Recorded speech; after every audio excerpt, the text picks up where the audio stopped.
బాగుంటుంది కదా. అందువల్ల ఉదయాన్నే మీరు లేచిన వెంటనే ఈ శ్లోకం చదువుకుని ఈ కాళ్ళకి అద్దుకోండి, చేతులు కాళ్ళకి అద్దుకోవాలి. అద్దుకున్నాక చెప్పండి ఒకసారి. కరాగ్రే వసతే లక్ష్మి, కరమధ్యే సరస్వతి, కరమూలే స్థితా గౌరీ,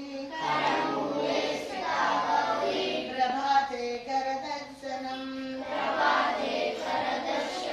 ప్రభాతే అంటే సంస్కృతంలో ఉదయాన్నే మాట.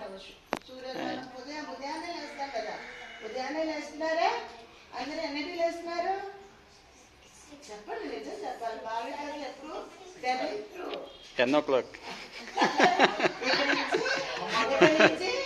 ఎప్పుడు ఉదయాన్నే. మరి సూర్య భగవానుడు రాకపోతే ఒక్క కొంచెం లేట్ చేయాలి ఆయన, మనం ఏమైపోతాం? చీకట్లోనే ఉండాలి. ఆయన ఒక్క రోజున లేట్గా రావడం మొదలెట్టారు. ఎప్పుడు ఎవరిడే ఆయన టెన్షన్గా వచ్చేస్తాడు కదా. ఆయన చూసి మనం నేర్చుకోవాలి, సూర్యుని చూసి. ఇంకా మాఘమాసం వచ్చేది ఏ మాసం? రేపటి నుంచి మాఘమాసం. ఇంకా ఆయన మన గుమ్మంలోనే ఉంటాడు ఇంకా వెలుగులతో, అవునా? అందువల్ల ఆయన దగ్గర మనం నేర్చుకోవాలి. పెందరాలు ఎర్లీగా లేవండి, గుజరాలు అందరూ పెందరాలే లేవాలి. అమ్మ పెందరాలు వెళ్తే మనకు ఆయన శక్తి మనకు వస్తుంది. లేట్గా మంచం మీద లేట్గా పడుకున్నాం అనుకో, మన శక్తిహీనంగా ఎంత లేచి ఎంత ఉన్నా కూడా ఆ రోజంతా మనకి యాక్టివ్ ఉండదు. ఉదయాన్నే లేవలేదనుకో, ఆ లేట్గా లేస్తే మనం బలహీనం అయిపోతాం, శక్తి ఉండదు మనకి. ఉదయాన్నే ఇస్తాడు శక్తి కాబట్టి ఉదయాన్నే లేవాలి. కనీసం మ్యాక్సిమం 7 కన్నా లేవండి. 6 నెమ్మదిగా అలా అలవాటు చేసుకోండి. ఇవాళ 7కి లేచారు, మొన్న 6 అలా కొంచెం టైం పెట్టుకోండి, అలారం పెట్టుకోండి. మీకు అలారం పెట్టుకుని లేవండి. అలాగే లేచేవాళ్ళు మా చిన్నప్పుడు. మేమంతా 5కి లేచిపోయాడు, 5 కల్లా లేచి అన్ని పనులు అయిపోతాయి, చక్కగా అయిపోతాయి. అందువల్ల ఎర్లీగా పడుకోవాలి, ఎర్లీగా లేవాలి.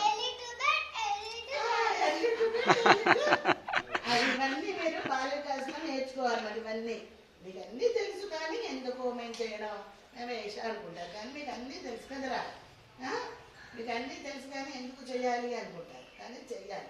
ఎర్లీగా లేవాలి, ఎర్లీగా పడుకోవాలి. అది బాల్యకాశ స్టూడెంట్స్ చేసేది. అందరూ అలాగే ఉంటారు. తర్వాత అప్పుడు లేచాక మనం ఇంకా ఈ శ్లోకం చెప్పుకున్నాక తర్వాత ఏం చేయాలి? కాళ్ళు మనం భూమి మీద పెడతాం కదా. సముద్ర వసతే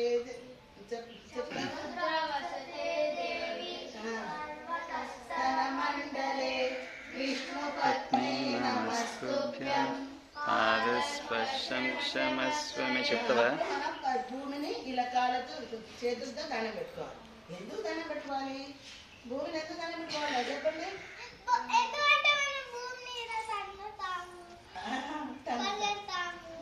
పరిగెడతాము, మన ఇష్టం. కానీ మనకి ఎన్ని ఇస్తుంది భూమాత? భూమాత ఎన్ని ఇస్తుంది? పంటలు ఇస్తుంది, మనకు తినడానికి ఆహారం ఇస్తుంది, నీళ్ళు ఇస్తుంది కదా. నీళ్ళు భూమిలోనే మనం ఉండడానికి చక్కగా ఇల్లు కట్టుకుంటున్నాం. అన్ని భూమే ఇస్తాను, అవునా కదా? చెప్పండి. మీ పిల్లలు మాట్లాడచ్చు మీరు కూడా. మీ పేరేంటి? హర్షిని. నీ పేరు? హర్షిత. యస్మిత. మాట్లాడచ్చు మీరు కూడా, మీకు తెలిసిందే చెప్పచ్చు. ఇక్కడ ఏం భయం ఉండదు.